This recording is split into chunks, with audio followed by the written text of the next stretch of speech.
저희 오늘 나눌 말씀이요. 방금 읽은 골로새서 1장 28절 말씀인데요.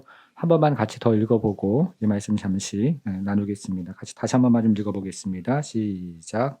우리가 그를 전파하여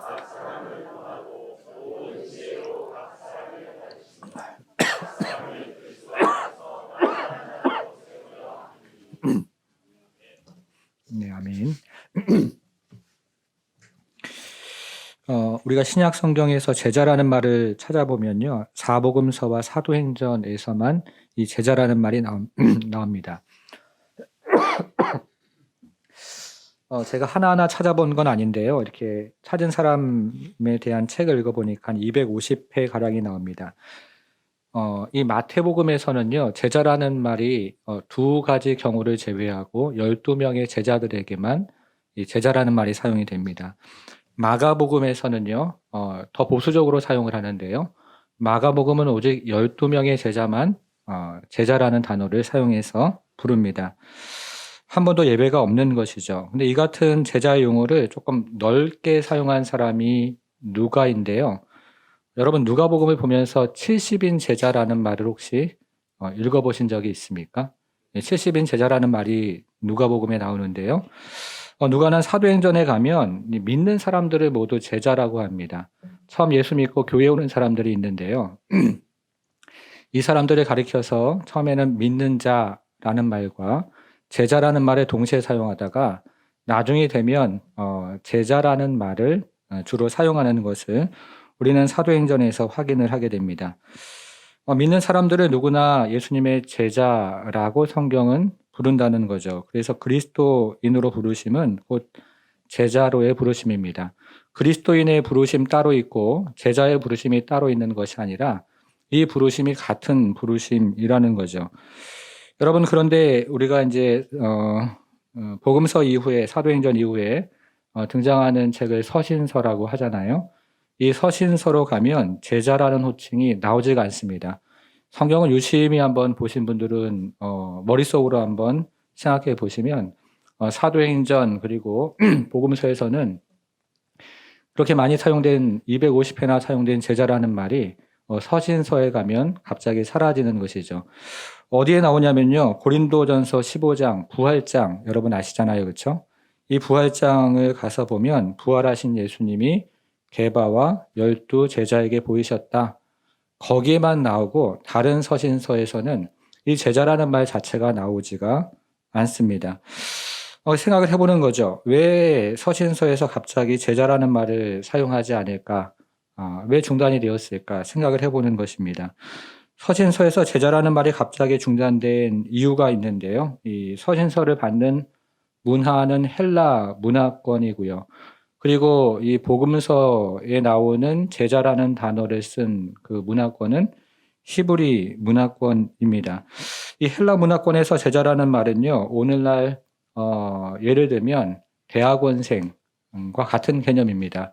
어느 일정 기간 동안에 선생으로부터 배움을 받고 그 기간이 끝나면 학생과 선생의 관계는 이제 빠이빠이가 되는 것이죠. 히브리 문화권에서 제자라는 말은 그렇지가 않습니다. 여러분 그 구약에서 나오미와 며느리 누굽니까? 룻의 관계, 그런 관계가 히브리 문화권에서는 제자인 거죠. 우리가 지금 엘리야 엘리사를 살펴보고 있는데요. 이 엘리사와 같은 그런 관계, 내가 그 선생을 어떤 대가를 치르더라도 따라가겠습니다. 이런 관계를 제자라고 히브리 문화권에서는 이야기를 하는 것입니다. 그래서 서신서는 이 제자라는 용어를 사용하지 않고 다른 용어를 선택하는데요. 그 단어가 오늘 본문에 나와 있습니다. 오늘 본문에서는 뭐라고 되어 있습니까? 완전한 자라고 되어 있잖아요. 에베소서에서는 뭐라고 되어 있냐면 온전한 자라고 되어 있습니다. 그러니까 서신서에서 이 완전한 자, 온전한 자 이런 단어가 나오면 우리는 그 단어를 제자라고 이해를 하는 것입니다. 예수님처럼 되고 예수님처럼 살기를 원하는 제자를 가리키는 말이 온전한 자, 완전한 자라는 것입니다. 자, 이거 오늘 본문에서 같이 좀 확인을 한번 해보겠습니다. 골로새서 1장 28절이죠. 자, 이거 사도 바울이 하는 세 가지 사역을 이 본문은 굉장히 한 절에서 잘 요약을 하고 있는데요. 1장 28절 시작을 보니까요. 우리가 그를 뭐라고 되어 있습니까? 전파하다 이렇게 되어 있죠. 사도 바울이 전파한 것은 그를 전파했는데요. 그를 누구입니까? 그리스도죠. 사도 바울의 사역 중에서 가장 중요한 사역입니다. 그리스도를 전파하는 것. 우리가 올해 그 사도행전을 보면서 1차, 2차, 3차 전도 여행 살펴보면서 굉장히 풍성한 은혜를 함께 나누었는데요. 그러는 것처럼 사도 바울의 가장 중요한 사역은 그리스도를 전파하는 사역입니다. 나중에 사도 바울이 로마로 가는 또 전파하기 위해서 로마로 가는 데서 사도행전이 이제 마무리가 되는 것을 보는데요. 이것이 사도 바울의 가장 중요한 사역이었고 오늘날 교회에서도 가장 중요한 사역입니다. 그러나 그리스도를 전파하는 것이 사역의 전부는 아니죠. 또 한번 보겠습니다. 두 번째 사역이 있는데요. 우리가 그를 전파하여 각 사람을 두 번째 사역 뭐라고 되어 있습니까? 권하고 권면하는 사역이 있습니다. 권면이 무엇일까요? 잘못된 행동을 하면 교회에서 이제 권면을 하죠. 잘못된 생각을 해도 또 교회에서 권면을 합니다. 더불어서 복음에 합당한 삶을 살도록 그렇게 권하는 것이 권면하는 사역입니다. 여러분 그런데 어떠십니까? 오늘날 이 현대 교회에서의 권면하는 사역은 참 어렵습니다.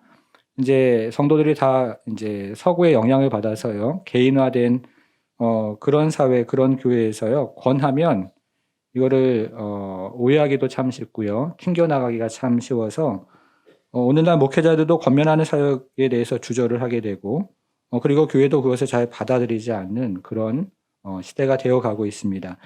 제가 미국에서 사역을 할 때 이런 일이 있었습니다.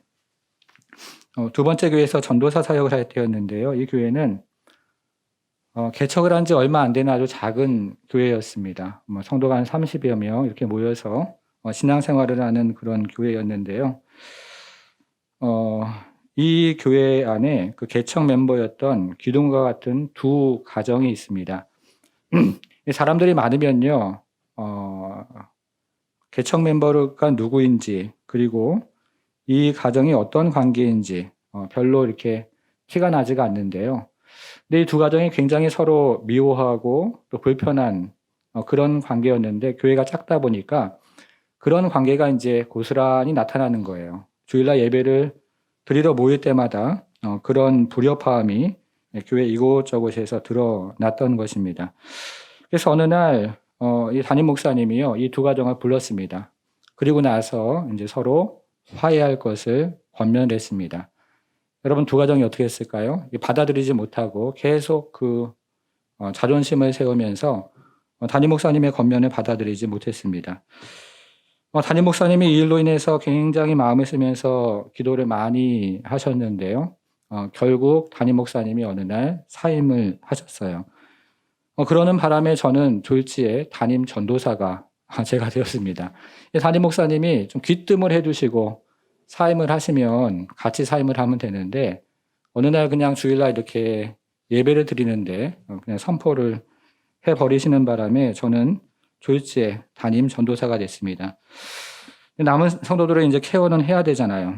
그래서 저는 다시 이제 며칠이 지난 다음에 두 가정을 불렀습니다. 두 가정을 불러서 담임 목사님 했던 대로 똑같이 권면했습니다. 2주 동안의 시간을 드릴 테니까 그 안에 서로 화해하십시오라고 이제 권면했던 것이죠. 여러분 어떻게 되었을까요? 이 두 가정은 결국 화해하지 않았습니다. 담임 목사님이 권면을 하는데도 받아들이지 않는데요. 30대 초반 중반의 그 젊은 전도사가 권면하는데 받아들이겠습니까? 결국 그 교회는 문을 닫았습니다. 그 생각을 하면 저는 지금도 마음이 아픈데요. 이 권면하는 사역, 굉장히 중요한 사역이고 오늘날 교회에서 이 권면하는 사역이 사라지면 교회는 중심을 잡을 수가 없는 것이 사실입니다. 그래서 바울은 전파를 한 후에 이 권면하는 사역을 굉장히 중요한 사역으로 생각을 했습니다. 여러분 사도행전 20장에 이런 말이 있죠. 에베소에서 사역을 할 때 3년 동안 쉬지 않고 눈물로 훈계했다. 권면했단 말이죠. 교회 안에서 그런 사역이 필요하다는 것이죠. 데살로니가서에서도 이 권면하는 훈계하는 사역이 있다고 이야기하고 지금 골로새 성도들을 향해서도 권면하고 또 훈계하는 그런 사역이 있다고 이야기를 합니다. 교회 안에서 굉장히 중요한 사역이라는 뜻입니다. 자, 세 번째 사역이 있습니다. 자, 첫 번째 사역이 뭐였죠? 전하는 거죠. 전파하는 것이고, 두 번째 사역은 권하는 것이고요. 세 번째 사역은 뭐라고 얘기합니까? 우리가 글을 전파하여 각 사람을 권하고 모든 지혜로 각 사람을 어떻게 한다고요? 자, 세 번째 사역은 가르치는 사역이죠. 복음을 받아들인 사람에게 말씀과 교리를 가르치는 것입니다. 이 골로새 교회는요, 사도 바울이 개척한 교회가 아니잖아요. 에바브로를 통해서 이 가르침을 받았습니다. 그리고 지금은 이 서신서를 통해서 바울로부터 가르침을 받고 있습니다. 교회는 가르침을 통해서 기독교의 진리를 깨닫게 되고, 그러면서 조금씩 성장을 하는 것입니다. 우리 교회도 가르치는 사역이 있죠. 성경대학, 또 교리대학, 이런 사역이 있습니다. 또 제자훈련, 사역훈련 또 받으셨는데요. 이런 사역들이 다 가르치고 받는 사역입니다. 여러분, 우리는 지금까지 바울의 세 가지 사역을 좀 살펴보았는데요. 자, 첫 번째 사역은 그리스도를 전파하는 사역이었고요. 두 번째 사역은 권면하는 사역이고, 그리고 세 번째 사역은 가르치는 사역입니다. 자, 그러면 이 세 가지 사역이 가리키는 궁극적인 목표가 있지 않겠습니까? 자, 28절 다시 한번 보겠습니다. 우리가 글을 전파하여 각 사람을 권하고 모든 지혜로 각 사람을 가르침은 각 사람을 그리스도 안에서 완전한 자로 세우려 함이니. 자, 세 가지 사역을 하는데요. 전파하는 사역, 그리고 가르치는 사역, 권면하는 사역 이렇게 하는데요. 28절을 자세히 보시면 각 사람이라는 말이 세 번 나오죠. 각 사람을 권하고 각 사람을 가르치고 그리고 전파하는 이 모든 사역을 하는 것은 그리스도 안에서 완전한 자로 세우려 함이다. 이렇게 얘기를 합니다. 자, 완전한 자로 세운다는 것이 무엇을 의미한다고 했습니까? 제자 되는 것이라고 말씀해 주셨습니다. 이런 것처럼 사도 바울이 얼마나 열심히 전파를 했습니까? 또 얼마나 교회를 위해서 열심히 권면했습니까? 또 얼마나 사도 바울이 가르치기를 잘했습니까? 근데 사도 바울의 그 머릿속에 꿈꾸는 것이 목표가 있었는데요. 그것이 무엇이냐면 바로 예수님의 제자다운 그런 성도가 되는 것이 사도 바울이 머릿속에 계속 가지고 있었던 그런 큰 그림이었다는 것이죠. 우리는 성경을 이곳저곳에 보면서 참 중요하지 전파하는 사역, 그리고 권하는 사역, 그리고 참 중요하지 가르치는 사역, 또 전도하고 고치는 사역 참 중요하다 생각하는데요. 이 구절은 굉장히 짧은 구절이지만 사도 바울의 마음속에 있었던 그가 지금까지 전파했던 그 수고, 그리고 가르쳤던 권했던 그 애씀, 이것들을 다 한 구절로 요약을 해서 사도 바울은 그렇게 했던 이유는 바로 성도 각 사람을 온전한 자로 그리스도의 제자로 세우기 위해서 내가 그 사역을 지금까지 해왔습니다. 라고 이야기하는 것입니다. 여러분, 28절을 우리가 지금 계속 살펴보고 있는데요. 처음 시작하는 단어가 굉장히 중요합니다. 처음 시작하는 단어. 28절을 다시 한번 보니까 이 사역을 누가 했다고 지금 되어 있습니까? 우리가 했다고 되어 있죠. 우리가 누구예요? 사도 바울에 포함한 디모데, 에바브로 같은 사람들이 우리입니다. 사역자들이죠. 사도입니다. 여러분, 그런데 왜 우리라는 말이 중요하냐면요. 골로새서의 맥락하고 관계가 있기 때문에 이 말은 굉장히 중요한 말입니다. 사도 바울이 우리라는 표현을 특별히 사용했던 이유는 골로새서 우리가 지난주까지 새벽마다 골로새서를 살펴보았는데요. 이 골로새서에 들어왔던 다른 선생들이 있었기 때문에 그렇습니다. 그 다른 선생이 누구죠? 거짓 교사들이 있었잖아요. 그렇죠? 이 거짓 교사들과 대비하기 위해서 사도 바울은 거짓 교사와 다른 우리라는 말을 지금 특별히 사용을 하고 있다는 것이죠. 자, 그러면 거짓 교사들의 가르침이 무엇이었는지 혹시 기억이 나십니까? 예, 골로새 교회 안에 있었던 거짓 교사들의 가르침 기억이 안 나세요? 지난주까지 저희가 골로새서를 살펴보았는데요. 좀 한번 보겠습니다. 2장 한번 보세요. 2장 16절부터 19절까지 한번 보겠습니다. 2장 16절부터 19절이요. 자, 16절 제가 한번 읽어볼게요. 그러므로 먹고 마시는 것과 절기나 초하루나 안식일을 이유로 누구든 너희를 비판하지 못하게 하라. 17절 여러분들 읽습니다. 시작.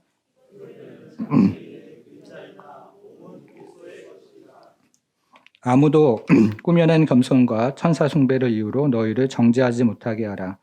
그가 그 본 것에 의지하여 그 육신의 생각에 따라 헛되이 과장하고 같이 있습니다. 머리를 붙들지 아니하는지라 온몸이 머리로 말미암아 마리아 힘줄과 하나님의 사랑. 자, 지금 골로새 교회 안에 들어온 거짓 교사들에 대한 이야기를 하는 것인데요. 앞에 두 절 있죠. 16절, 17절은 지금 그 가르침 중에서 율법주의에 대해서 이야기하는 거죠. 맞습니까? 그리고 18절, 19절은요. 거짓 교사들의 신비주의에 대해서 이야기하는 것입니다. 자, 율법주의가 무엇입니까? 율법 자체를 지키는 것은 여기는 지금 음식과 절기라고 되어 있는데요. 율법을 이와 같은 것을 준수하는 것은 잘못된 것이 아닌데요. 율법을 지켜야 구원을 받는다고 주장하는 것이 율법주의고 그것이 잘못됐다는 것입니다. 복음의 의와 그것으로 충분하지 않아서 인간의 의의가 필요하다고 주장하는 것이 율법주의인데요. 그렇게 주장하는 구원이 잘못된 구원이라는 것이죠. 이것을 골로새 교회 안에 있는 거짓 교사들이 첫 번째로 가르친 것입니다. 두 번째는 신비주의인데요. 여러분 18절을 다시 한번 보시겠습니까? 거기 보면 거짓 교사들이 뭘 했다고 되어 있냐면 천사 숭배를 했다고 되어 있습니다. 아마 이 거짓 교사들이 천사들을 신이나 중보자로 여겨서 천사들을 숭배했다. 이렇게 지금 우리가 이해가 되어집니다. 근데 원문을 찾아보면 이렇게 나와 있지가 않고요. 천사들의 예배라고 되어 있습니다. 한번 들어보세요. 이 천사들의 예배인데요. 거짓 교사들이 천사들의 예배를 보았다. 이렇게 지금 되어 있다는 거예요. 거기 겸손과 천사 숭배가 원문에서는요. 천사들이 겸손하게 하나님을 예배하는 것을 거짓 교사들이 보았다라고 이야기합니다. 여러분 18절을 다시 한번 보세요. 꾸며낸이라는 말을 한번 찾아보시겠습니까? 있습니까? 꾸며낸. 이 꾸며낸이라는 말은요. 주장했다라는 의미를 가지고 있습니다. 거짓 교사들의 환상 중에 천사들이 겸손하게 하나님을 예배하는 모습을 보았다라고 주장을 했던 것입니다. 이사야서를 보면 우리가 그런 모습이 있죠. 이사야서 6장에 이제 천사가 나오는데요. 이사야가 이제 환상 중에 보죠.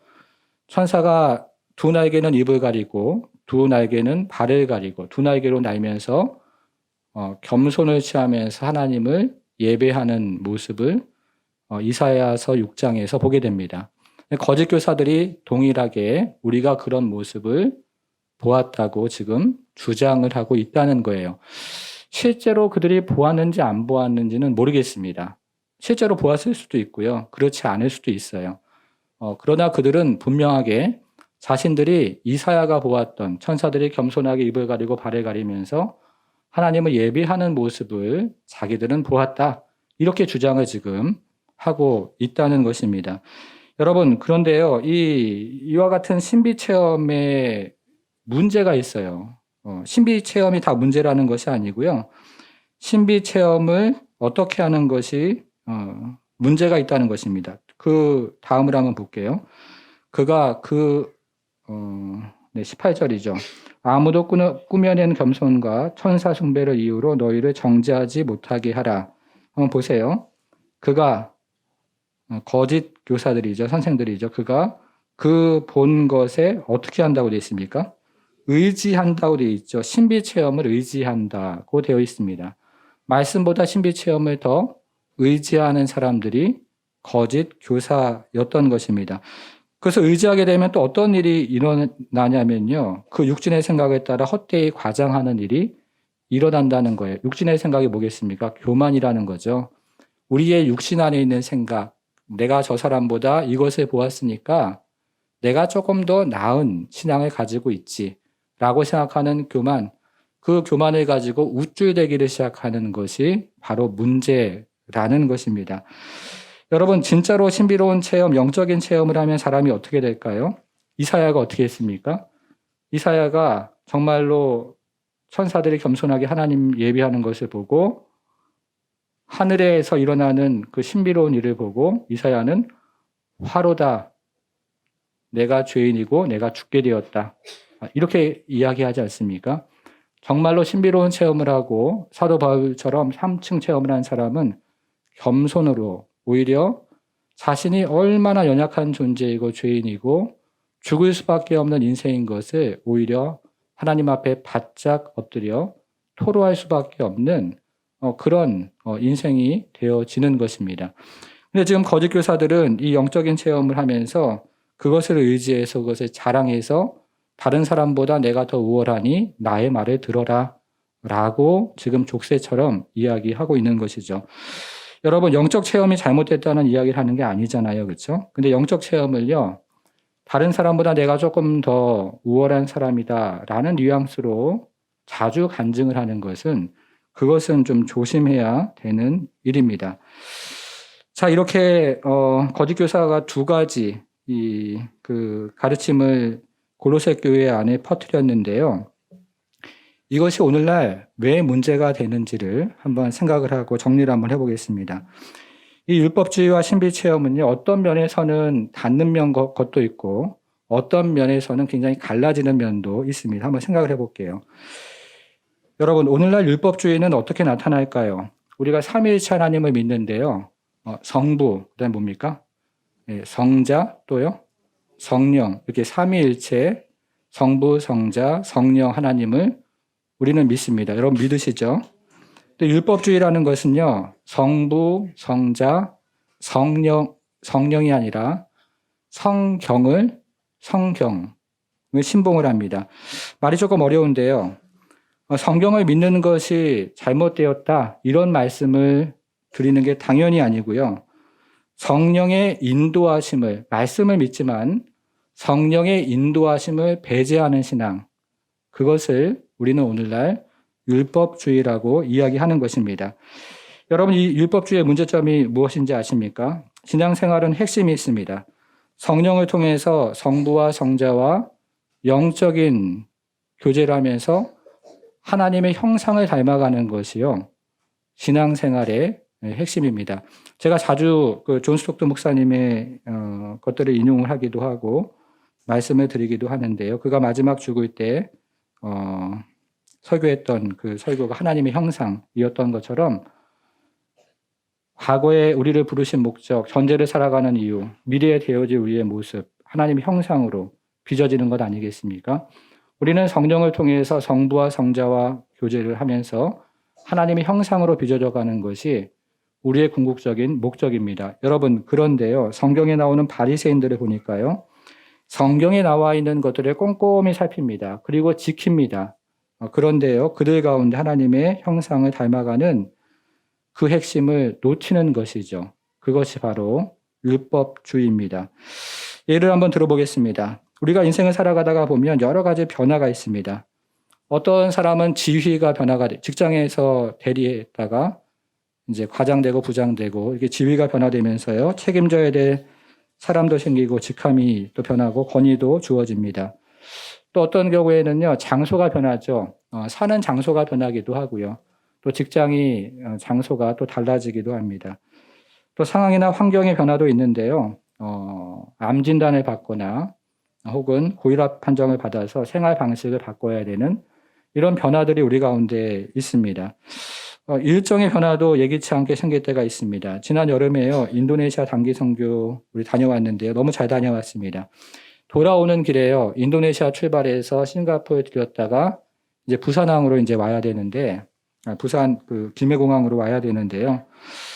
돌아오는 길에 인도네시아에서 비행기가 연착을 하는 바람에 싱가포르에서 비행기를 부산 오는 비행기를 놓쳐버렸습니다. 그래서 싱가포르에서 저희가 하루를 더 있다가 원래는 토요일 날 아침 6시에 부산 그 김해공항에 와야 되는데 그러지를 못하고 우리가 주일 날 아침 8시에 딱 도착을 해서 제가 간신히 딱 시간 맞게 와서 예배를 인도했던 기억이 있는데요.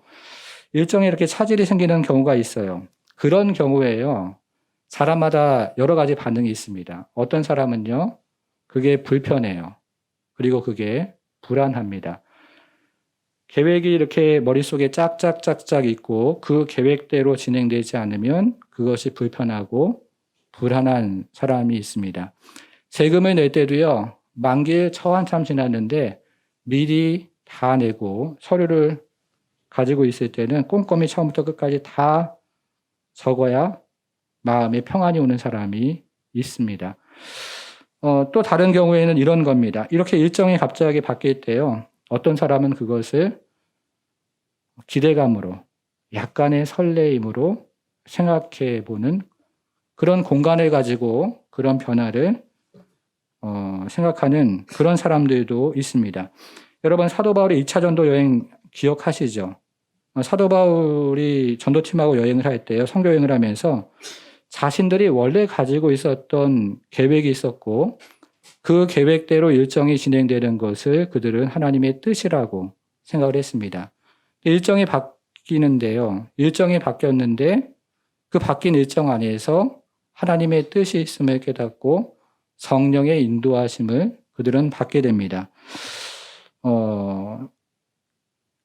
드리는 말씀은 율법주의는요, 그와 같은 성령의 인도하심을 배제하고 성경을 문자적으로 읽고 문자적으로 해석하고 문자적으로 적용만 하려고 하는 사람들이 바로 율법주의, 오늘날의 율법주의가 된다는 것이죠. 자, 거짓 선생들의 또 다른 가르침이 있었는데 뭐였습니까? 신비주의죠. 그 신비주의는 무엇이 문제일까요? 이 신비주의는요, 성령을 이용하는 사람들입니다. 율법주의는 성령을 배제하는 사람들이라면 신비주의는 성령을 이용하는 사람들입니다. 여러분, 퀘이커 교도라고 들어보셨어요? 저는 이제 유학을 할 때 제가 다니던 학교는 초교파 학교였어가지고 신학교 때 말이죠. 제가 다니는 학교 안에도 퀘이커 교도들이 있었습니다. 여성분들은 언제나 치마를 입고 다니세요. 그분들은. 여기서 조금 센 게 있는데요. 그 분들을 쉐이커 교도라고 합니다. 쉐이커 아시잖아요. 이렇게 흔드는 게 쉐이크 아니겠습니까? 그런데 이 사람들은요, 이렇게 예배 때 이렇게 모이잖아요. 열심히 기도를 합니다. 열심히 기도를 할 때 몸이 흔들리는 사람이 있어요. 그러면 그것을 성령의 인도하심이라고 생각합니다. 그러면 그날 설교는 쉐이커, 이 몸이 흔들린 사람이 내가 하나님 말씀을 받았다고 일어서서 그 사람이 그날 설교를 하는 것입니다. 이게 쉐이커 교도들인데요. 그것보다 조금 덜한 사람들이 퀘이커 교도입니다. 오늘날 한국교회 안에도 이런 신비주의 영향을 받은 사람들이 있습니다. 이런 사람들은 어떻게 이야기를 하냐면요. 성령의 인도하심을 주로 감정이나 그리고 확신과 동일시합니다. 내가 기도 중에 이런 확신을 받았다. 라고 시작하는 경우가 많이 있습니다. 물론 기도 중에 그런 확신을 우리는 느끼기도 하고 경험하기도 하고 그것 자체가 잘못되는 것은 아닌데요. 기도 중에 이런 강한 감정을 느끼고 확신을 느끼는 순간에 하나님이 내게 말씀하셨다. 성령께서 이렇게 인도하셨다. 라고 생각하는 것은 우리가 그대로 그것을 받아들이기는 어렵다는 것입니다. 생각을 한번 해볼게요. 제가 열심히 기도를 합니다. 어느 집사님을 위해서 열심히 기도했는데 어느 날 저에게 강한 확신이 왔습니다. 제가 그래서 그 집사님을 불러놓고서 집사님 이렇게 이야기를 하면서 제가 기도하면서 이런 확신이 왔는데요. 하나님께서 이렇게 말씀하셨습니다. 성령님께서 이렇게 말씀하셨습니다. 라고 이야기를 한다면 그분은 저의 말을 듣고 자유하겠습니까? 아니면 위축이 될까요? 여러분 같으면 어떠시겠습니까?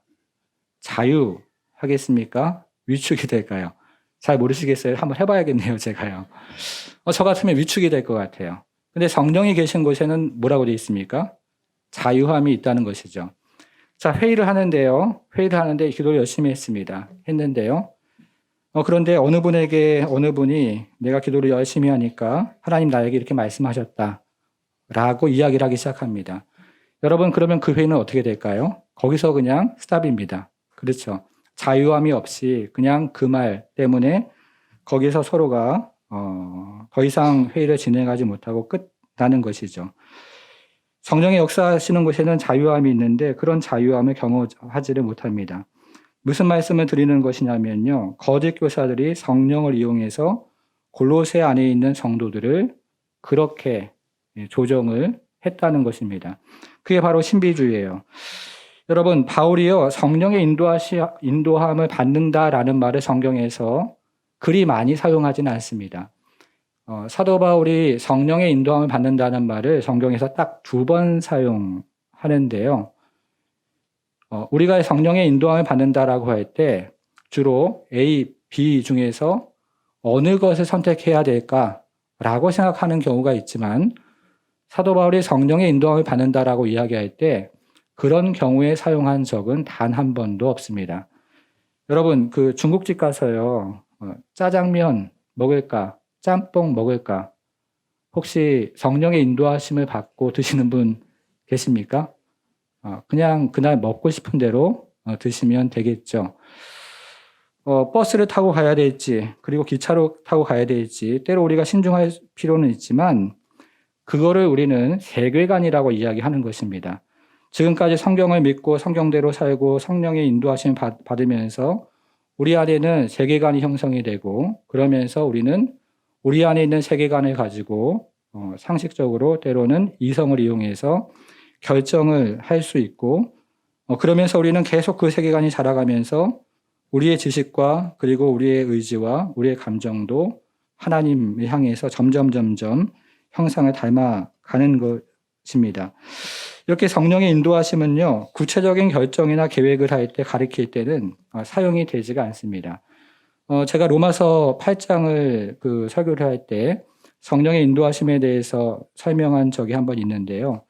로마서 8장 나중에 한번 찾아보세요. 8장 13절, 14절을 읽어보면 성령의 인도하심은요, 크게 2가지 경우에 사용이 됩니다. 어떤 경우냐면 우리의 근본이 바뀔 때, 예를 들면 사탄의 나라에 속했던 우리가 하나님의 나라로 옮겨질 때 그것을 성경은 성령의 인도하심이라고 그렇게 이야기를 하는 경우가 있습니다.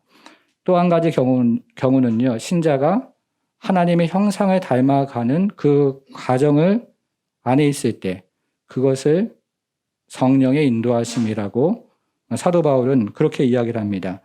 사도 바울은 그래서 로마서에서는요, 육신대로 살아가지 않는 것을 성령의 인도하심이라고, 그리고 몸의 행실을 죽이는 것을 성령의 인도하심이라고 그렇게 이야기를 한다는 것이죠.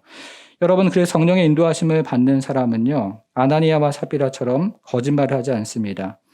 성령의 인도하심을 받는 사람들은 성적인 죄에서 돌이키는 사람들입니다. 성령의 인도하심을 받는 사람은요, 이웃의 아내를 탐내지 않는 사람이고 질서와 차례를 지키는 사람이고 세금을 떼어먹지 않는 사람입니다. 이웃을 사랑하는 사람이고 그리고 배려하는 사람이고 하나님을 사랑하는 사람, 바로 그것이 성경이 이야기하는 성령의 인도하심입니다. 어떻게 보면 이 성령의 인도하심은 우리가 참 인간이 되어가고 그리고 하나님의 형상을 회복하는 것, 그것과 관련이 있다는 것입니다. 자, 그러면 이제 정리를 한번 해보겠습니다. 오늘날 한국교회는, 오늘날 우리는요, 어떤 가르침을 따라가는가 하는 것입니다. 둘 중에 하나예요. 골로새서를 보니까 사도를 비롯한 우리가 애써서 가르치는 것이 있고요. 거짓 교사들이 애써서 또 가르치는 것이 있습니다. 우리가 애써서, 사도들이 애써서 가르치는 것은 전파하고 권하고 가르쳐서 제자가 되게 하는 것. 그렇죠. 그러나 거짓 교사들이 애써서 가르치는 것은 성령의 인도하심을 배제한 율법주의 혹은 성령을 이용하는 신비주의, 이것입니다. 자, 한국교회는 지금 어디로 가고 있습니까? 오래전에는요, 참 이 신비주의, 율법주의가 교회 안에 많이 있었는데요. 그러나 지금 교회가 계속 건강해지고 체질이 바뀌면서 훈련을 하고 또 새로 이제 하나님 말씀을 잘 나누는 일들이 그동안 이루어졌는데요. 여러분, 그래서 제자 훈련을 하는 것은 그 한 시대의 교회의 유행이 아니고요. 성경 안에 있는 것을 우리는 그대로 가져다가 우리 교회의 철학으로 삼는 것이지, 이것이 담임 목사의 머리에서 나오는 철학도 아니고 시대의 한 흐름에서 나오는 철학도 아니며 또 누군가의 인간적인 어떤 아이디어를 가지고 교회 부흥의 어떤 도구와 기제로 사용하는 것도 아니라는 것입니다. 이것은 분명히 성경을 통해서 우리에게 들려주신 것을 우리가 붙잡고 가는 것이고 그 뿌리를 우리는 더 깊이 내리려고 애를 쓰는 것이고요. 그러면서 그 안에서 우리는 또 다른 사람을 세워서 전파하고 권하고 가르쳐서 또 다른 사람을 제자로 세우는 성경이 이야기하는, 그래서 제자 훈련을 성령의 인도하심으로 하는 그런 은혜, 그런 능력을 함께 맛보기를 원하는 것입니다. 사랑하는 여러분, 지금 이제 올해 12명의 우리 제자훈련생들 너무나 고생 많으셨고요. 또 여기 계신 분들도 함께 기도해 주시느라고 너무 수고 많으셨습니다.